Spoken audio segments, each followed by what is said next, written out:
And what's the population in Wapenamanda? LLC manager?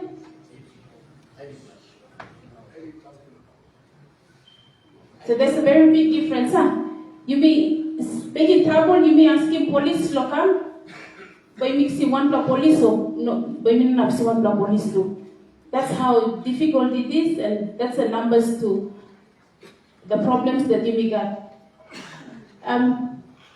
So Director Nelson and talk tribal fight and number one, and then violence either at home, the different forms of violence, man-made fight, marijuana, those are existing law and order problems that you got the province. There's one that you miss talk election-related violence, but then violence, yeah, big word. Come to time to election or no come to time to election. I'll give an opportunity to our other panel member, Mr. Kapori, to at least 3 minutes say something, and then we'll go into Q&A. If you have burning question, we'll have it straight after Mr. Kapori. Thank you.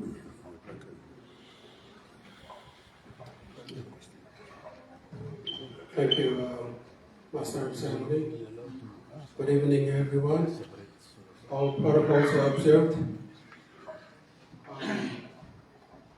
Thank you for the organizing committee that has organized this very, very important event. It is timely that we come together like this to have a discussion and a dialogue on the issues that are confronting our beautiful province. I declined in the first instance without fully understanding this session, but now I realize that I need to at least say something.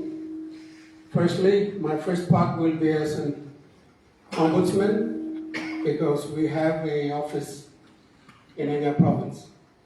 We established an office here 2 years ago. The second part of my discussion will be as a private Engan citizen. My concerns, my thoughts about the issues that Enga currently faces. 3 years ago, the Ombudsman Commission decided to establish an office here at in Wabek, in Enga Province. We have one in Hagen that is responsible for the eastern end, Hagen, Jawaga, Chimbu, Eastern Islands. And we thought we will establish one that will be responsible for the western end. That includes Enga, Southern Islands, and Ella. That office is now fully established and it's operating. Temporarily, we did have an office at Yanedin House. We have located to the greenhouse. It's just a temporary measure, but we have made arrangements to get 1 or 2 levels at the new Amen Business Center. So the Ombudsman Commission is established in the province. We do two. The Constitution mandates us to undertake 2 functions. We have what is called the Leadership Code, and we have what is called the Organic Law on the Ombudsman Commission that deals with administrative matters. So the office here, primarily its duty is to look into government agency, government organization, government department deficiencies. So with the provincial government here in Enga plus Southern Islands Hela, if there are any issues in terms of government maladministration, in terms of government fund abuse, in terms of any issues complaining government, if citizens are not happy, they can lodge a complaint. and the Ombudsman Commission will investigate. And we have done that.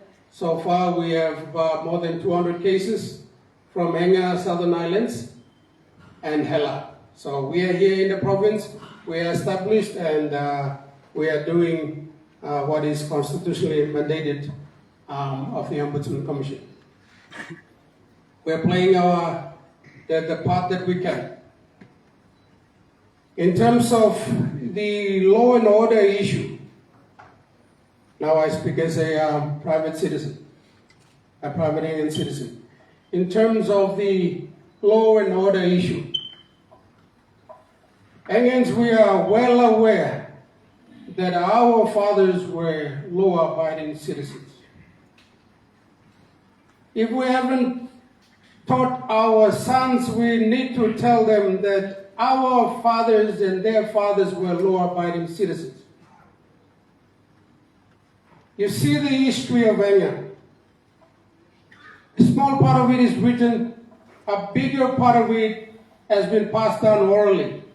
We are one of the most law-abiding provinces, law-abiding group of ethnic grouping settings in the country. You need to see the history. When a man wanted to walk across a cowco garden, and when he saw a cowco leaf growing and obstructing the pathway, he would pick it up, flip it onto the mount, and then he would walk. That's the law-abiding Indian citizen. We all know that. So the current situation that we are facing, where is it coming from? That's not what our fathers taught us. That's not how our forefathers behaved. Yesterday, somebody made a remark at the opening that Indians observed the 10 Commandments. And they did. They observed it fully. In the houseman, the laws were taught to the younger generation. So I get very, very offended when I'm working in Port Moresby and I hear a comment like, Olenga o lawless line. Olenga in opinion lawyer. I wish Brickwood River is time to 100 years and they would see Enga.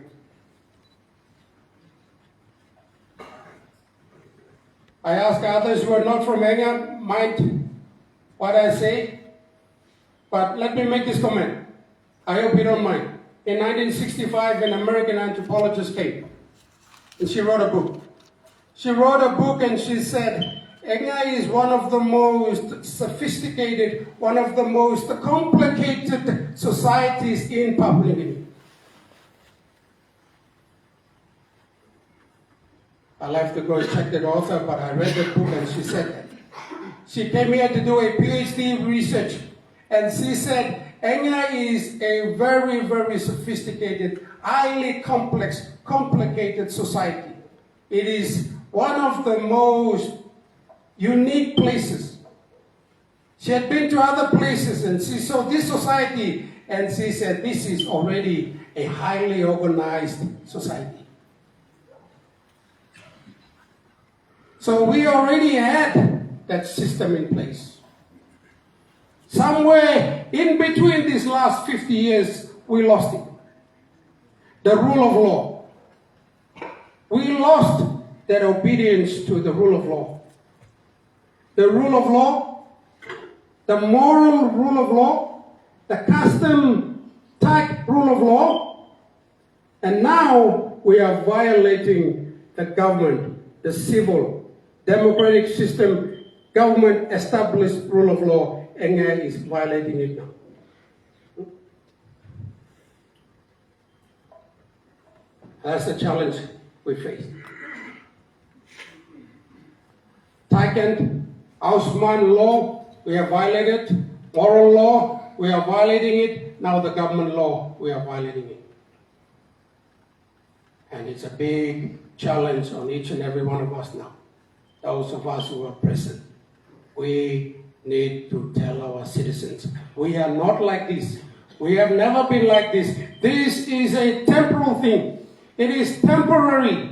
It has been beset on us maybe in the last 5, 10, 15 years. I don't think it will go back more than 15 years. Beyond 15 years, the warfare, the trouble warfare had rules in Enga. There are rules of warfare in Enga. If a man is shot with an arrow, they said you cannot chop him down with an axe. That's a law. And Engans observe them.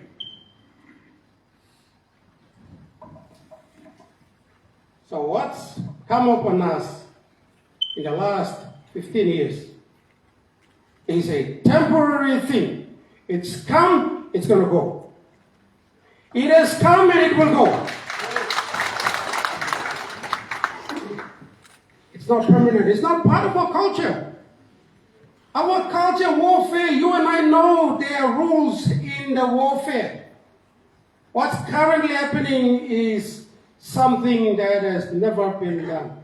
It is so foreign. It is so alien. It is not part of us. And even if we Indians try to accommodate it, try to make it become a part of our culture and a life, it's not going to set root. It's a temporary thing. It's coming and it's going to go away. It's come, it's going to go away. It won't stay. It's going to be a new Enga. It's going to be a new Enga. Honorable Governor, I was sitting yesterday in our opening, and I was with a colleague, and he looked up to the mountains and he said, it's going to rain. And I told him this. This new Enga, the purpose for which this forum and this opening day is established, if this is in the will and the plan of God, that rain is going to reverse. That person is here tonight. The rain wanted to come, it stopped, and it didn't come. Until we finished the session yesterday.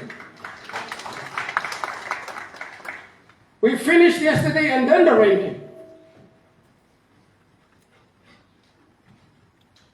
So thank you, Administrator. Thank you, Governor. The political will is there to bring a change.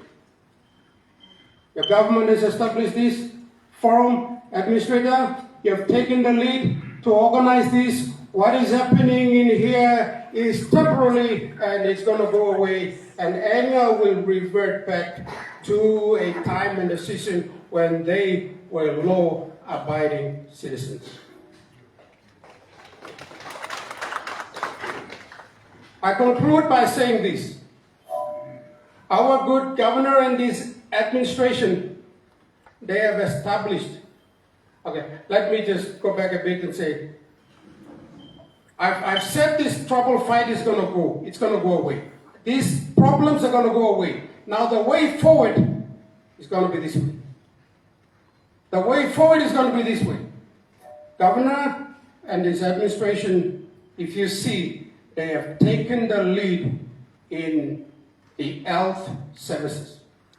They have taken the lead in the education services. We have a school of excellence in Enga Province now, Koppen Secondary School. You see the facilities here, this university, the hospital. It's a $1 billion cleanup project. That is a referral hospital. People from Papua New Guinea will come to this hospital.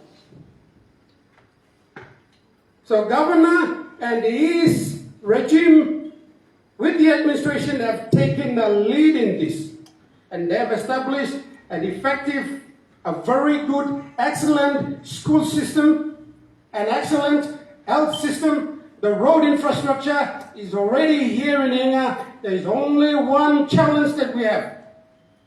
And that challenge is to establish an economic base. We need an economic base. Enga University. There's 30,000 grade 12 graduates, and there's 60,000 grade 10 graduates every year. Out of the 30,000, only 10,000 go into the formal tertiary education system. 20,000 get left behind. How many of those 20,000 are Engans. We need to engage them in economic activities. They need to find meaning, purpose, and fulfillment in life. When they are out there idle, doing nothing, and then if a problem comes, they all run to it. That's the challenge. And that challenge, the initiatives will have to come from the district level. If there are any district administrators here tonight, the DDA, you need to sit, you need to discuss how you are going to come up with economic-based, economic activities to engage these young people. When you engage them meaningfully, when you allow them to get into activities, cash-generating economic activities, cash crops, looking after animals, poultry, piggery, look for a market for them. And then they have some form and some sort of income. And then do you think they will engage in conflicts and fights? No. They are meaningfully engaged, and they will not get involved in this. That is a challenge that the districts, you need to come up. You are required by law to do a 5-year district development plan. In that, there should be a socio-economic component. 5-year socio-economic component of the district development plan. You need to go down to your ward levels, and you need to identify in what area can this group of people be engaged in what economic activities. That's the way forward. And once you engage these young people, once you find a market for the products, and once they have an income, a reliable, constant source of income, they won't get into conflicts. They won't fight.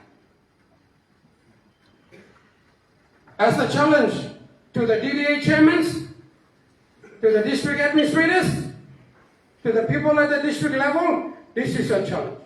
This is a challenge to you. It is a challenge for all of us.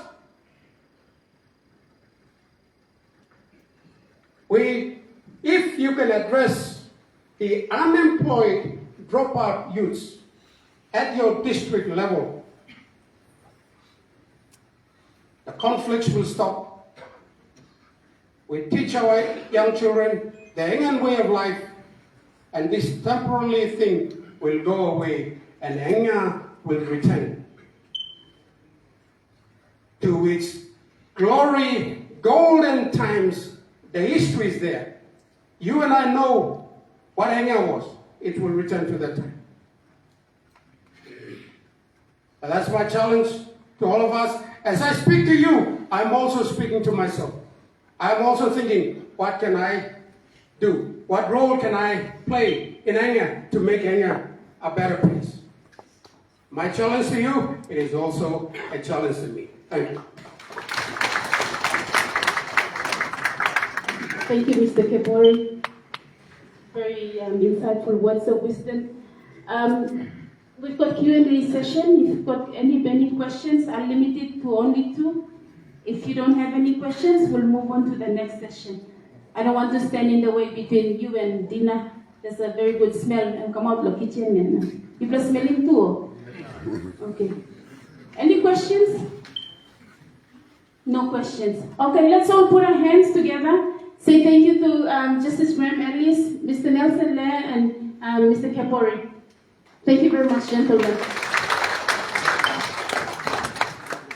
Whilst they're taking the seats, if I can have that video up again, IT%, I'll call upon my second panel group. As you're making your way up, I'll call my boss, Provincial Administrator, Mr. Sandy Saka, to also come forward and give the context.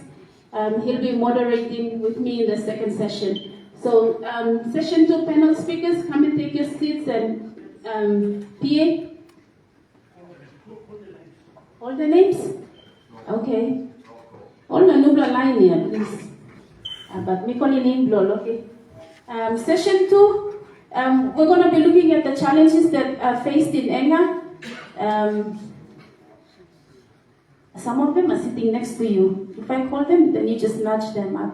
Maybe one talk system link, never missing out him. Online Lomi Lopogera, Timothy Andabo, Haro Maha, country manager. Or one Wara Blomi Locompian, Dr. Kenny Thomas.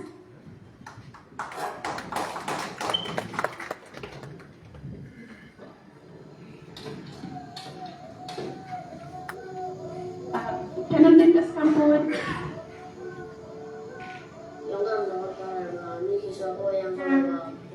On my list I have Council Connie Kebakan. Are you here? Come, Council.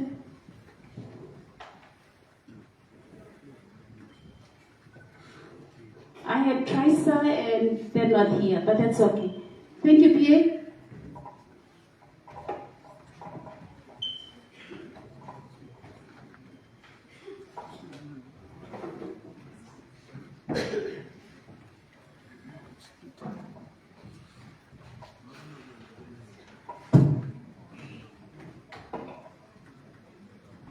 Thank you. Master of Ceremony. Good night, altogether. Good night. Good night, altogether. Good night. It's not loud enough, please. Good night, altogether. Good night. Sarah, they'll probably need dinner first before the session.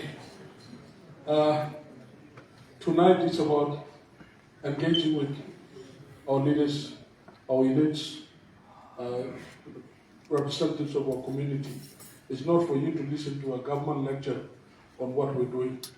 It's about sharing the challenges and opportunities in the law and justice sector. I just have a quick slide. I just want to play to a certain context before I can. It's just a summary slide that the provincial administration we do to provide an update of what the law and justice sector in the space in the province. Most of it contains what the Director for Law and Order already went to. I can't read the slide, so I'll just get closer.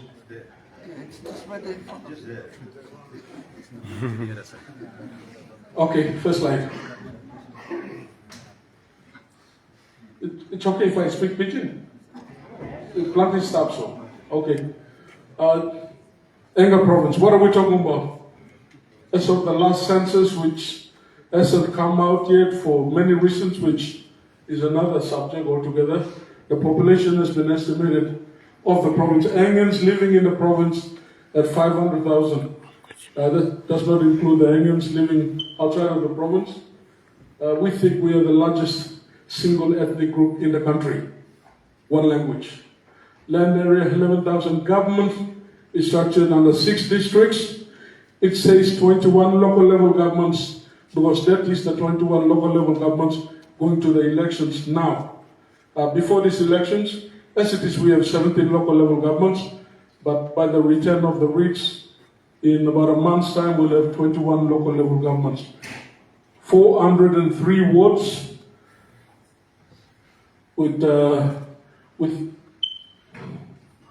as currently we have about 432 public servants.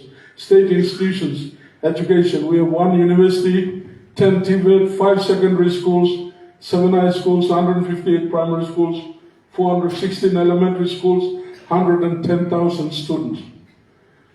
Health sector, we have 1 level 5 provincial hospital, 6 level 4 district hospitals, 25 level 3 health centers, 11 level 2 community health posts, 10 in roads, electricity, communications. In terms of service and reach, the province, it gives an idea that the province is covered. Law and justice sector agencies, village courts 154, police 3 police stations, 2 district courts, a national court with a resident judge, no correctional facilities as yet. Mogurumanda is still under construction. Next. Overview of law, and obviously we are facing multiple challenges with law and order. Law and order is a broad term. The challenge in this province is tribal fights. Number two, various agencies involved. While we have that, I just want to point out that out of all the law and justice sector agencies that are involved in the province, the provincial government does not actually have power over any of those provincial governments. We have no legislative authority over the courts, the police, the CIS, or any of the law and justice sector agencies. We have some administrative responsibilities for village courts. So in the province, when something happens in law and order, everybody jumps up quickly and says, where's the governor, where's the provincial administrator, or the provincial government? But if you actually look at it, the structure of our law, the provincial government has no control over any of the law and justice sector agencies. That is not to say we have our responsibility and we provide support for those agencies. Next.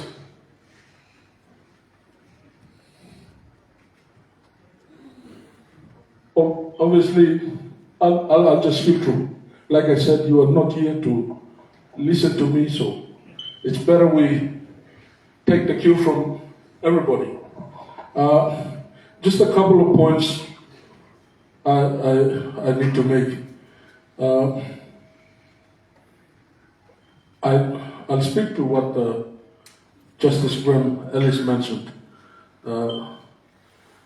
Efficiency of the law and justice sector is very important for confidence in the rule of law. Anglians take the law into their own hands because they have no confidence in the law and justice sector agencies and the government to provide justice.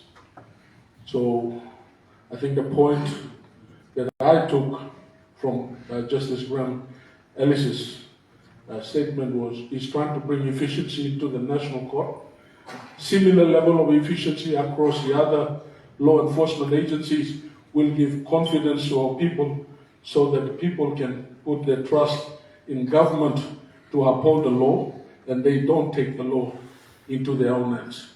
Anglians, when they feel aggrieved, they resort to taking the law into their own hands. A key challenge for us as a government is while you see all those government agencies delivering government services in a law where there's anarchy and the absence of rule of law is very difficult. The recent challenges, this is a critical time with education. Examinations up, most of the schools in the law and order areas are affected. So our education team are having to make adjustments to accommodate students. Health services are affected. The panel here will speak there. We have our panel from our major investor in the province, Barrick here. We have representatives from our health services in Baptist here to speak on behalf of other service providers. But important thing is law and order affects service delivery and it affects our people. So I will shut up now and allow for us to listen to all of our people here. The important thing why the government is doing this is that we want to engage with our stakeholders and work in partnership to see how we can address law and order collectively. Law and order is everybody's business. So getting feedback from you at the end of today's session, we hope we can get a communique or a group of recommendations that the government can take on board and try and implement collectively with our other law and order agencies and our other stakeholders in the province. So in 12 months' time, when we come back to host the second Law and Order Summit at the next Enga Provincial Day, we can tick off the boxes and see, we had this summit here, what did we achieve? Or what can we do better? So the essence of today, and I thank our Deputy Provincial Administrator and Sarah for taking the lead on it. We apologize for some of the challenges that you may witness with the preparations tonight, but the intent is to get the collective views of all our stakeholders here so that we can work with all of you. The provincial government is committed to law and order. We realize that in the absence of the law and order, we can have these universities, the colleges, the institutions, but in the vacuum of the rule of law, delivering basic services is next to impossible. So that's part of the reason we're engaging with you. And I ask you all to listen. Well, you're already familiar with it, and some of the panel members here tonight will speak to some of the challenges they face in business and in delivering services to our people when there's anarchy and the absence of rule of law. I will sit down with these two words. The biggest challenge we have now is guns. The tribal fights has existed, but it's gone to a next level because of guns. Conflicts that can be resolved easily, that can be addressed by the village courts, by the district courts, are getting aggravated because an idiot with a gun is trigger happy. And that's part of the challenges we have, but those are the dialogues that we want to continue to have with you to see how we can address that. So I won't bore you all with a long speech. I think it's part of our engagement as a government to sit down and listen to our esteemed partners who will present tonight. Thank you, Sarah, for the opportunity.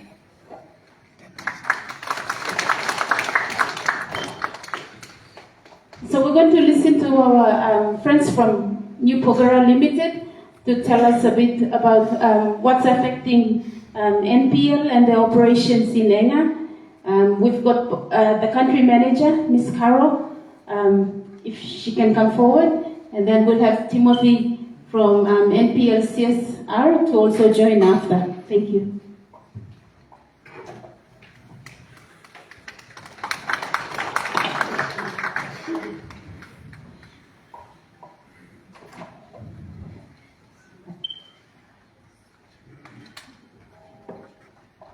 Thank you, Sarah. Your Honor, Justice Ellis, Governor Ipatas, all our invited guests, ladies and gentlemen. I'm the country manager for New Pogara Limited, and I'm also the new country manager for Barrick. So I wear two hats standing in front of you. The Barrick is the operator, and New Pogara Limited. As we all know, under old Pogara, Barrick and Jijin held a majority ownership of 95%. But under New Pogara Limited, PNG parties own 51% of New Pogara. And indeed, the Enga province alone owns a big chunk of that. 15% equity is for the Enga Provincial government and also the landowners who own the customary land on which the SML and all of the other tenements are located, including our Heights Tower Line landowners. So, as the PA has mentioned, we are here, we are part of you, you are part of us, and we've now got a really great, strong partnership going, and I'd like to acknowledge Governor, who has been most instrumental working with us, supporting with us to get the mine going and to continue operating.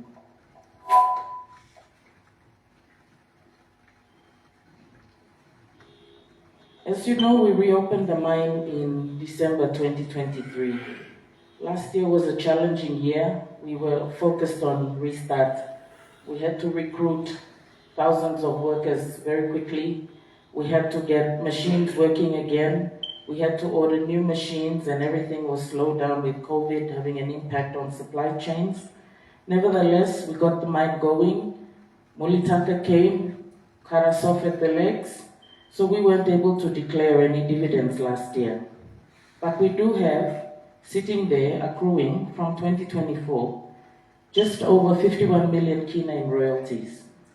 And as you know, under our new restart deal, the royalty rate was voluntarily increased from 2%, which is prescribed by law, to 3%. And we wait for the CBA, through which we will then know how that 3% will be split. We all know our good action governor, he's always put royalties into education, and that's been most important for the province of Enga. Last year, NPL also contributed tax. We paid 155 million kina in tax to the IRC. Despite not making profit, you still have to pay your taxes, and we are tax compliant. In 2025, just the first half of this year, despite all the challenges, I think we all know about the tribal fights, the landslips that happen, other law and order issues in Pogara and also along the Highlands Highway that impact on the supplies that move in and out of Pogara. Despite all of that, between January to June 2025, we paid about approximately 500 million kina in taxes to the IRC.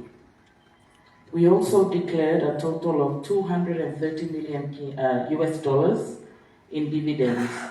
And of that 230 million US dollars, 5% is for the Enga Provincial government. However, we could be making a lot more money and producing a lot more gold if we had a stable, safe working and operating environment. We continue to face time stoppage and we have to put our tools down because we have a lot of illegal miners inside the pit. That is one of our biggest challenges. And we have sat with the Prime Minister, the Minister of Police, the Minister of Mining, and they've all undertaken and said to NPL, yes, we all contribute to law and order, but the state also has to play its part. And the state is primarily responsible for law and order. The illegal miners are a threat to our workforce and our assets. Our workers continue to be robbed and harassed inside the open pit. Vehicles are slashed and stoned. Equipment is randomly set alight when we are clearing illegal miners out of the open pit. All of these add to the mounting expenses for the company and have an impact on our bottom line. As a company, our biggest responsibility or duty is to make dividends and to do it safely, protecting the environment and in compliance with the law. We could, as I've said before, be producing a lot more gold if we didn't have a lot of these law and order challenges facing us. We are on track for more dividends, but again, this depends on law and order and of course the gold price. For 1 day of shutdown, that's approximately 3 million kina loss in revenue. That's not small money, it's 3 million kina. And as I've mentioned, Enga, you have a big stake. You own a big chunk of ownership in New Pogra Limited. We are now facing a regulatory issue with the Chief Inspector of Mines. He plays a very important role. His role is focused on the safety of our workers. And he is not subject to direction from anyone. And like I said, it's an important role and one we all respect. He's very concerned about the number of illegal miners that we are seeing, and the risk is there that he may shut us down. And if we shut down, we all lose. NPL is our company, not just Barry. From January to September 2025, we have had 129,979 trespassers in the open pit, so about 130,000. The highest numbers were in May, 26,853, and September, 22,380. We have had employees robbed. We had another security personnel that was shot by illegal miners 2 evenings ago. It's a minor wound, but again, this then has an impact on our workforce. We have good Papua New Guineans who don't want to work for us anymore. We would like the best Papua New Guineans to come and work, but they're concerned about security, so they resign and leave, and others do not want to come at all. To stabilize law and order in Pogra, we need sufficient state security presence in the district. They need to be properly resourced, and together with a resourced security presence, we need investment in related law and justice infrastructure. So to that end, NPL, after consulting the Enga Provincial government, the CIS, the police, and all of the other relevant state agencies, we proposed a new tax credit scheme to the national government. We proposed that the government amend the Income Tax Act to provide for NPL to dedicate 3 to 4% of accessible income every year purely for law and order. And we came up with a list of infrastructure in consultation with those relevant state agencies, which would include, for example, Mukurumanda, making sure everything that needs to be done is done so it can be opened, ready for use, that we expand or improve, repair, maintain, and upgrade the Payam police station to district status, now that Pogra Payal has its own district. to expand the lockup at Payam, because right now it's too small and we can't be cramming all our remandees in there. That's a breach of their rights. And there are other projects we'll be talking about. So whilst we are discussing this at national level with the support of the Enga Provincial government, we are still doing our bit. For example, you might have heard that we have worked with, and we have a temporary arrangement with the district courts, supporting them to restart their circuits into Porgera. We are now into the 5th circuit, and our support is in kind. We chopper the magistrates in, we house them in Suyan camp, and we chopper them out. They eat in our mess if they would like to, and the police presence in Porgera provide them with transport. If we hadn't provided this support, the magistrates were very clear they were uncomfortable to come to Porgera. The intention is that once things stabilize, this support will then disappear and they could continue to operate independently from all of us. Our landowners also need to take leadership of the law and order issue in Porgera.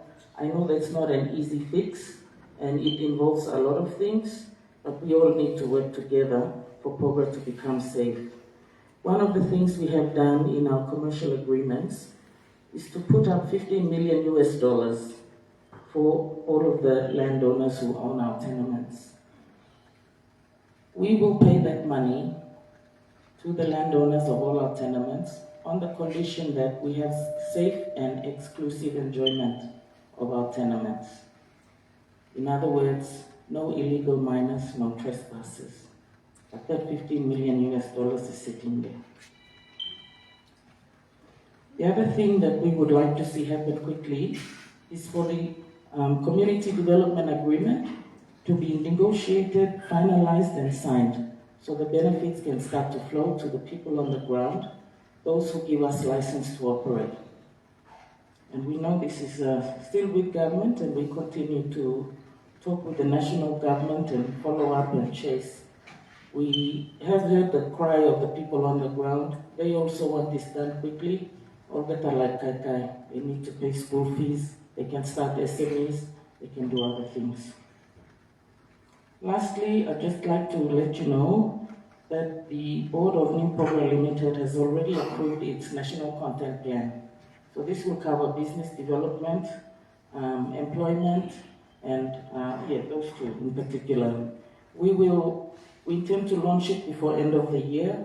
We've already recruited a national content team. They work under Tim and his team in sustainability, and they're working on their plans.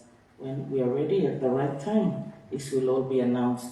So then our youth and others in Porgera will know what it is we're looking for, and they can start thinking about how they can pitch, what they can do to benefit from the national content plan.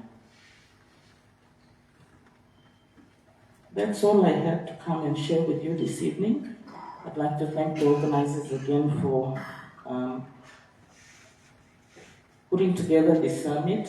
I think we've had a lot of proposals to attend law and order summits and peace summits, but it's very fitting that the EPG organized this one at that level and brought us all together. Thank you for listening to me and allowing me to share about the impacts of law and order on the business that we all own. Thank you. Thank you, Carol. Where's DA Porgera? You're here? Hands up, okay. Say good night to Carol. Okay, Deputy DA Porgera, where are you? Anyone else from Porgera, DA? Did I miss out anyone? You are Harin Pinisa. Online Lumias, I was swimming inside the Lamen. Okay, I'll ask Timothy to come. He's also from NPL, on the community relations part of it. He gets excited about this, so Susan Rausim Heplo, NPL, Nemlak Totogos and Enga, you are Arin Pasol.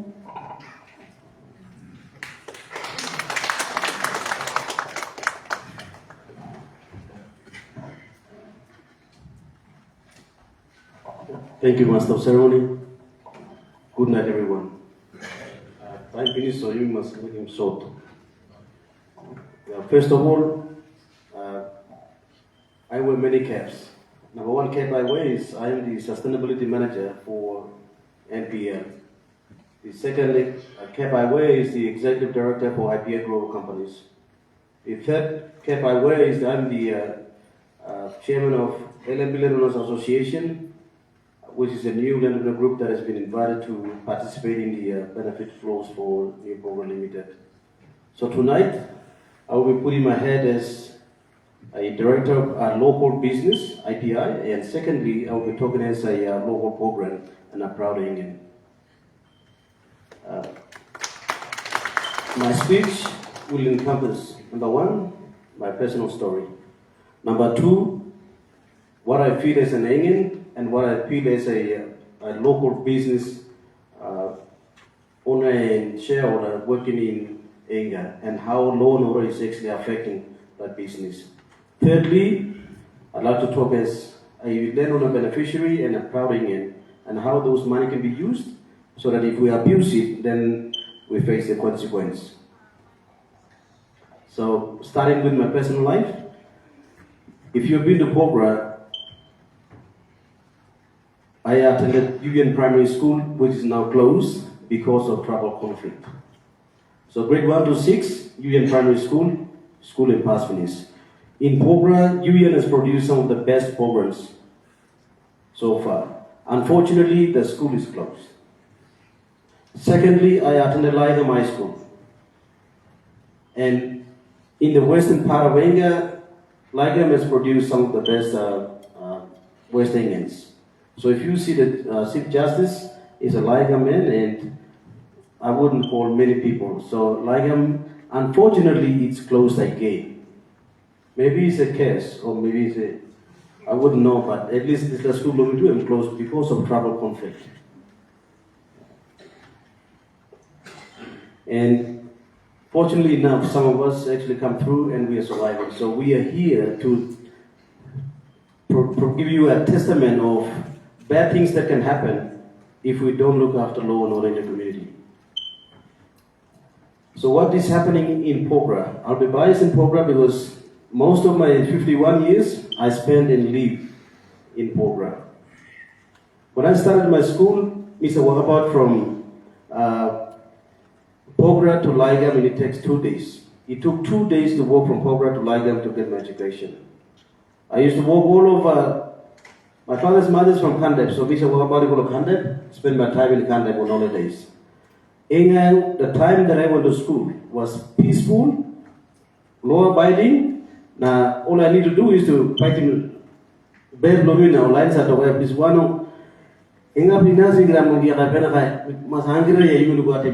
is the kind of environment I grew up. Peace-loving. Mulitaras were the best people. Wabeg was the best people. Kandeps were the best people. Those days that we live in a men's house, we experienced the best of Enga, very best of Enga. Law-abiding, peace-loving, and people-oriented people, and people-loving people. That's the era that I grew up in. As years passed by, fast forward, I ended up becoming one of the prides of Pogra and working in the Pogra mine, and only local to be in the very senior level. While I see in my last 28 years of career in Pogra, things have completely changed. From the way I grew up to now is completely different. What is happening? The business houses.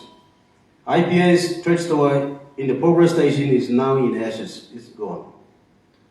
What has forced our local business to do is to take our cargo and money and go and invest in Leh. So if you see a IPI sitting at 10 Mile, it's not because we want to do business in Leh and move away from Pogra, but because we are forced by our own people. So businesses are leaving Enga because of law and order problem. Businesses are forced. So if you want to create economic opportunity in Pogra Valley or in Enga, then you need to invite businesses or make environment conducive for running businesses in the province. That is lacking. By retail factory or whatever is happening all over the place, Engan business are going to go and invest in other places. Pogra mine is, we don't need police and army in the one backyard, but too many illegal miners and causing a lot of problems. So, first point, business are running away and we can't create economic base and employ local people because of non-conducive environment for business to prosper. Number two, schools. Kids are not going to school because of tribal conflicts. It is not a tribal conflict. I wouldn't use the word tribal conflict. It's a regional sponsored conflict. Before you make a tribal conflict, now people with money are sponsoring to kill for profit. I am sorry that some people may be hurt, but intending politicians are sponsoring warlords and criminals by giving them guns, by giving them money, and by giving them cars. Why would you give criminals cars? So intending candidates, I am sorry, but you don't need to give car, you don't need to give money to those thugs and criminals because they are finding a new way to survive. Those, what I call criminals who should not be surviving and thriving, are now find opportunity to marry the best ladies in the district or in town because they can get it by force. Number two, they're driving some cars that are given by intended candidates and people who have ulterior motives. They have the money. So all mining industry, they created an industry for those criminals. So in this, tonight, anybody who is sponsoring these guys must be given severe penalties so that they will stop sponsoring criminals and stop sponsoring them to do your job, kill for profit. Time will look at work, now stop. When you give them money and gun, they're killing for profit. It is not a tribal conflict anymore, but it's a regional conflict because Ayamen don't understand who is who. They don't understand the boundaries of 2 clans or 3 clans or whatever it is. They don't understand the tribal rules. All they're doing is to kill more and kill for profit. So, people who are doing this one, please stop it. While these things happening, all the except for Cobra Air Center, any air facility in the Cobra Valley is closed. Women and the children are the major victims. Business will have to leave. Educated men. I used to live in Pogra and work for 20 years, but in the last 8 years, I left Pogra and I'm living in Mosby because I call it the Enga or Pogran diaspora. I don't know if you've heard this one. Pograns, educated men and leaders have left Pogra, and Jerry and Tupla DH can confirm that. All the Pogran leaders are no longer living in Pogra Valley because of fear for their own safety. When criminals are now forcing in the vacuum, or criminals are forcing their way into the vacuum, and criminals want to be councillors now. All these criminals are now becoming councillors, or like a magistrate, or like a member, and all these things. So what I would say is that any judge, when you come to Pogra, we need a big campaign to make sure that anybody whose name is tainted must not contest for public office and must not stand for public office. They should not. His name is criminals and they should not hold public office at all in Pogra. If we want to clean Pogra, then we should start in Pogra. Because Pogra is the economic hub of Enga province.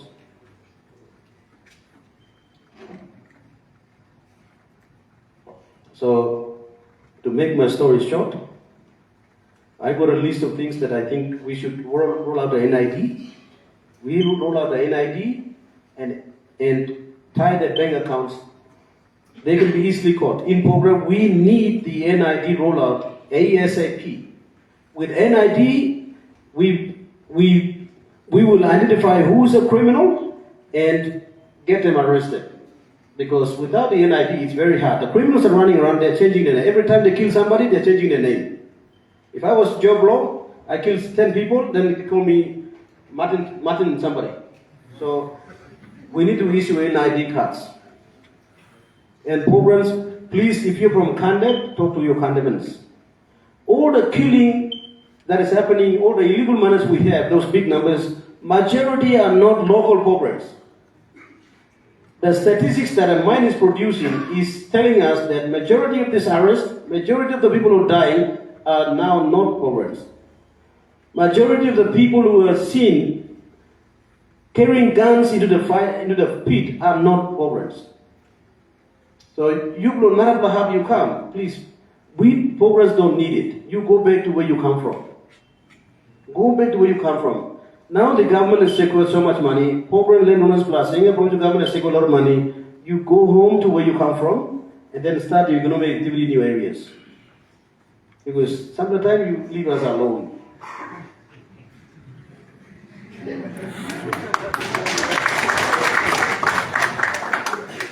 So with the NID cards, what we can do is police can easily search them at the airport, or can only be in the airport, when you're going to a bank, when you're seeking medical attention. So it's easy with an ID card so that you can be easily arrested and searched. So I think first thing for Cobra, we need an ID card before anything else. Number two, we would ask to integrate the systems where intelligence network can work. We'd like a portal where anonymously we can report who is a criminal, who is a gun, who is doing what, can be reported so that that intelligence be used by police and they can arrest criminals, identifying them through the ID cards elsewhere. When Fred Yakasa came to Pogra, he basically said, here's the hotline, report through this number. At that time, everybody was shit scared. Everybody was shit scared.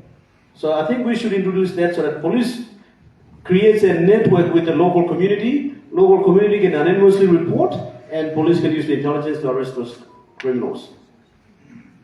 Finally, people who are looking after public funds. Like me, if I would be going to look after public fund, I need to be prosecuted and I need to be audited. I listen to the Opposition Commission, start with us, because landowner funds are public funds. So if we are abusing public funds, PDA, Landowner Association, LMB Landowner Association, everyone who's holding public office must be accountable to the people. So we must be prosecuted, our accounts be audited, so that anybody found to be abusing his position of power needs to go to jail. When that happens, we're going to mandate for it. At the moment, nobody's going to jail, all the leaders have not been held accountable. So, all making stuff. And I think, Mr. Kepore, you need to come and do some awareness in progress, so that I like the second part of your conversation, where you said anybody in report or say you manual in public office and abusing position to you or misusing public funds, you'll be prosecuted. So if you start with Bogota, where we're using a lot of public funds and we are stealing, misusing, abusing, so please come and start with us. So we need awareness from you. I'll stop now because dinner's getting ready. Thank you, team. Fight the hand. And make him straight to talk to your program. I'm straight, that's so.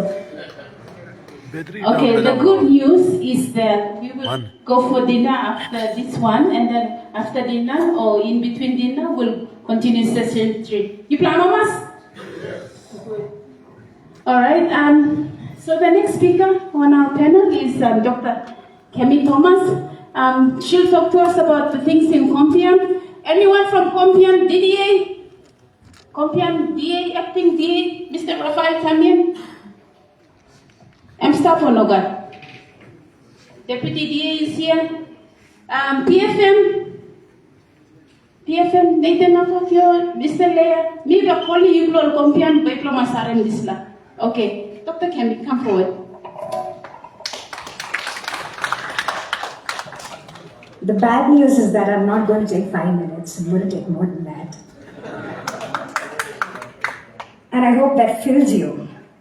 Because I want to start talking to you about 2019. It was a Thursday morning. Casper Pillai, I saw him for the first time then. He came into my clinic and I cannot forget him. Because the minute he took out his boots, the clinic was stinking of stinky feet. But he came and sat on my dental chair. and I looked into his eyes. They were sincere.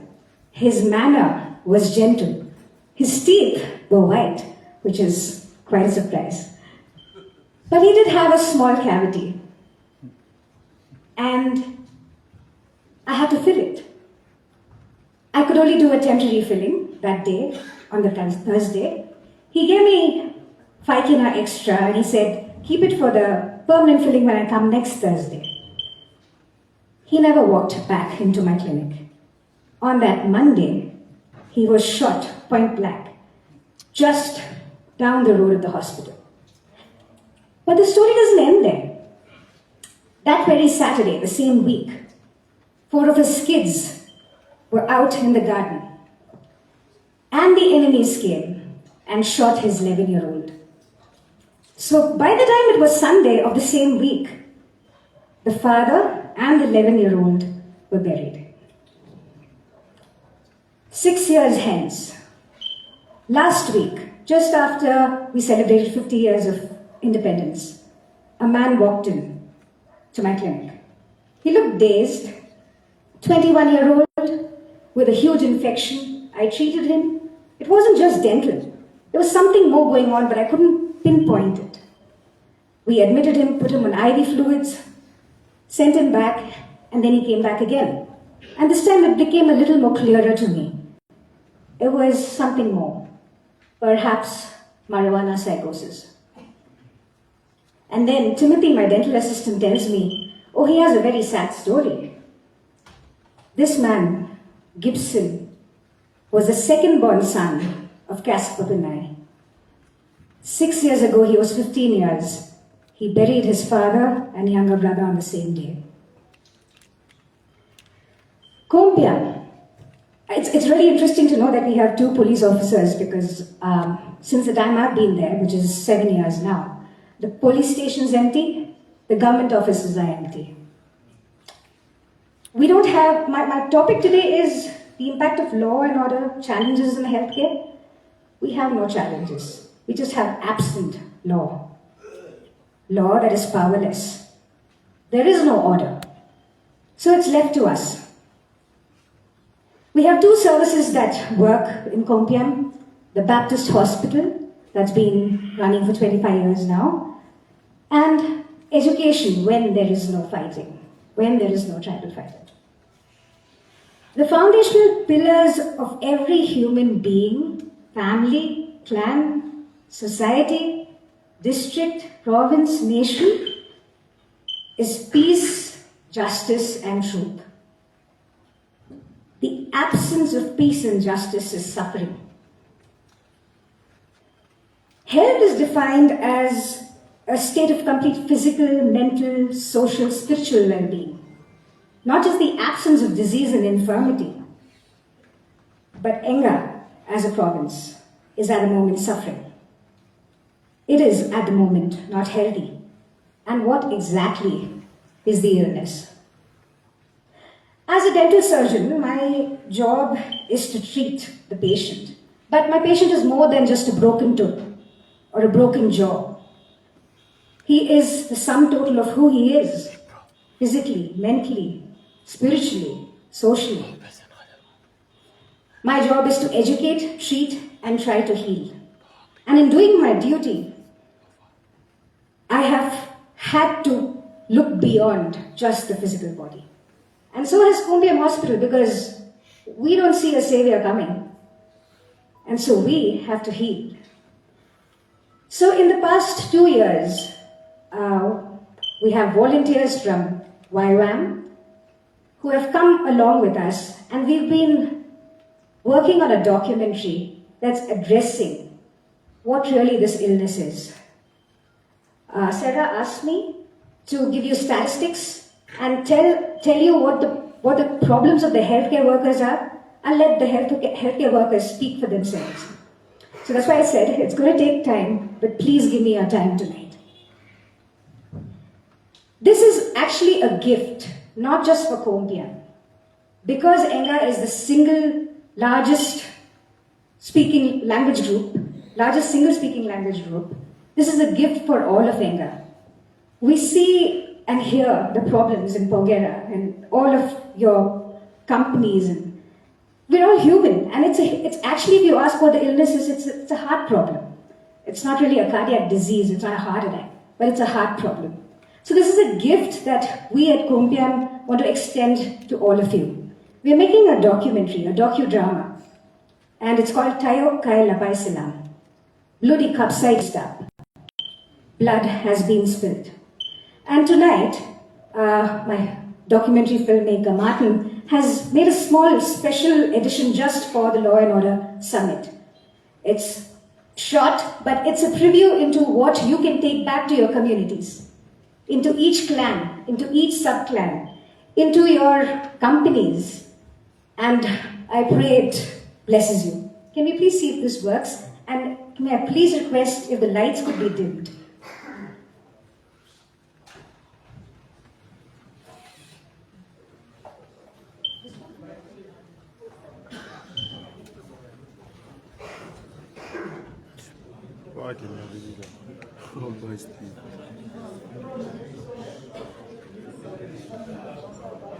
Oh, which this projector?